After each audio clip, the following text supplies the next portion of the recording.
Bismillah ar-Rahman ar-Rahim. Mahmoud, go have them sit all the way to the right. Jazakallah khair. Bismillah ar-Rahman ar-Rahim. Alhamdulillah. Wassalatu wassalamu ala rasulih. وعلى آله وصحبه وسلم تسليما كثيرا مزيدا إلى يوم الدين أما بعد. One of the courses you get out of fasting is not only depriving yourself from the stomach and private part desires that we all know about it, but also you gotta work on other prohibitions, especially matters that pertain to the tongue. One of the biggest courses in the University of Ramadan is training yourself to refrain from lying, oppression, backbiting, all those tongue ailments. In particular, many ailments, but those tongue ailments. And we're going to go quickly over this issue. The Prophet ﷺ said, ليس الصيام من الطعام والشراب إنما الصيام من اللغو والرفث. In Mustadrak al-Hakim, Abu Huraira said, the Prophet ﷺ said, fasting is not just abstaining from food and drink. Rather, fasting is abstaining from idle and foul and vain and obscene speech. That's all included in fasting.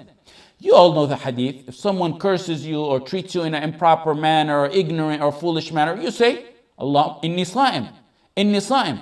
And let me say a side issue on this. The hadith in Bukhari, it mentions it twice in one hadith, inni sa'im, I'm fasting. Most people, when they say it, you hear it, Allahumma inni sa'im. They change the statement into a dua, which is not part of a hadith. So it's better to stick to the appropriate wording of the hadith, which is inni sa'im, not Allahumma inni sa'im. There's other hadith pertaining to this matter. من لم يدع قول الزور والعمل به فليس لله حاجة في أن يدع طعامه وشرابه. In Sahih Bukhari, whoever doesn't abandon falsehood in word and in action, then Allah the Almighty has no need for him to leave his food and his drink. In another hadith, in Sunan al-Nasa'i, in Ibn Majah, in Al-Hakim, the Prophet said, perhaps a fasting person gets nothing out of his fast but hunger. And actually in another narration, only in Ibn Majah, it says, a fasting person attains nothing out of his fast but hunger and thirst. There's some people, all they get out of their fast is hunger and thirst. That's all they get. All these hadith, and the list goes on, many more. Someone will say, all right, you've said all these hadith, you mentioned all these hadith, so if I curse someone, if I go backbite someone, if I lie, if I'm in a setting of backbiting and I talk, you know how you get dragged into those conversations. So I've negated my fast, I might as well go eat and drink. Some believe that, and some really do that. What we say, and we always reiterate, you don't understand these hadith like you want to understand them, or like I want to understand them. We understand them like they were meant to be understood. The ulama mentioned and talked about this, and actually the Hanabila, the Shafi'i, actually everyone I read for, except from the old generation, except the Zahiriyya. And the Zahiriyya are those who take the text and understand them in such an extreme apparent way. They're too literal in their understanding. So they said, what one breaks and voids is not the fast the reward. Meaning he'll lose the reward if he does any of these things. Depending on what he does, he gets sins. And to top that off, not only does he get sins, but he loses the reward for his worship.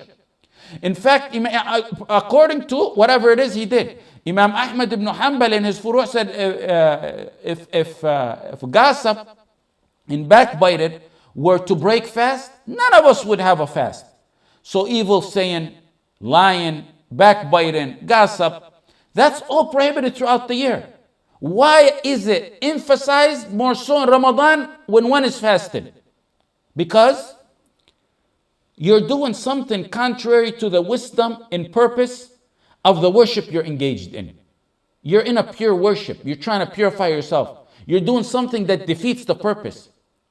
Because in Ramadan, like we always say, the deeds are multiple folds. All right? We reiterate that all the time, but that comes at a cost. Sins are multiple folds as well.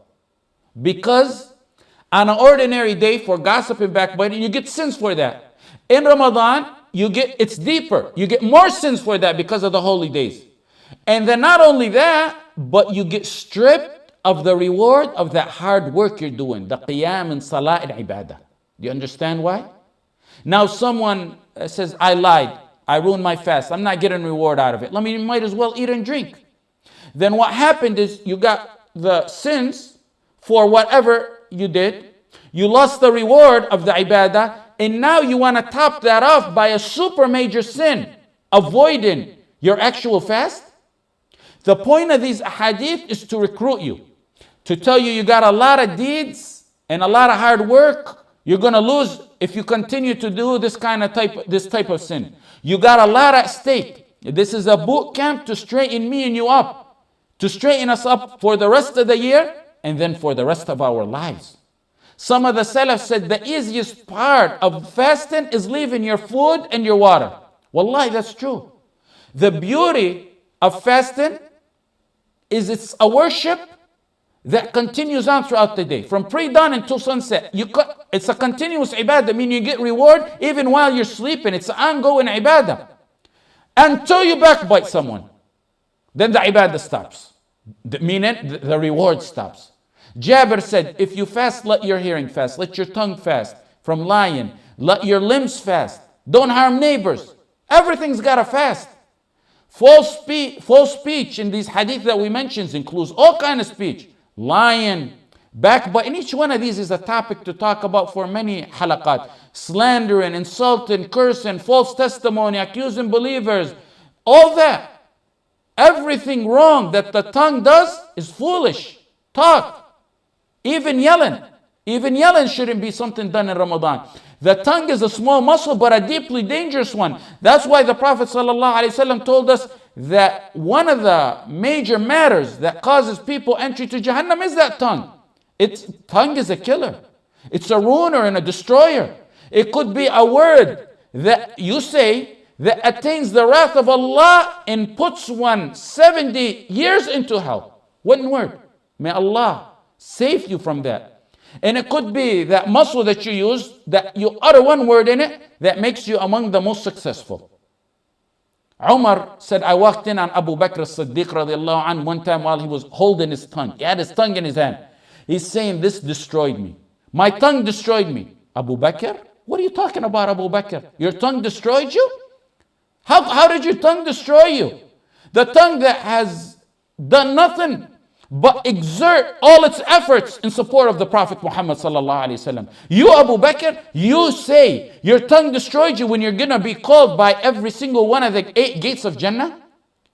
The man, the Prophet sallallahu alaihi wasallam, smiled to his leadership in salah on the morning that he sallallahu alaihi wasallam died in.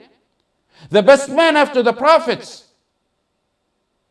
radiyallahu an, but they used to hold themselves accountable on a high standard. Don't get the perception that slander and backbiting is only by tongues and lips. It could be by a wink, by a gesture. It only gets worse on Twitter and Facebook and internet forums. Does that count? Oh yeah, that counts. That does count.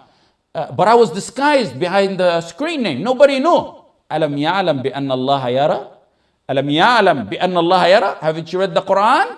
Doesn't he know that Allah sees?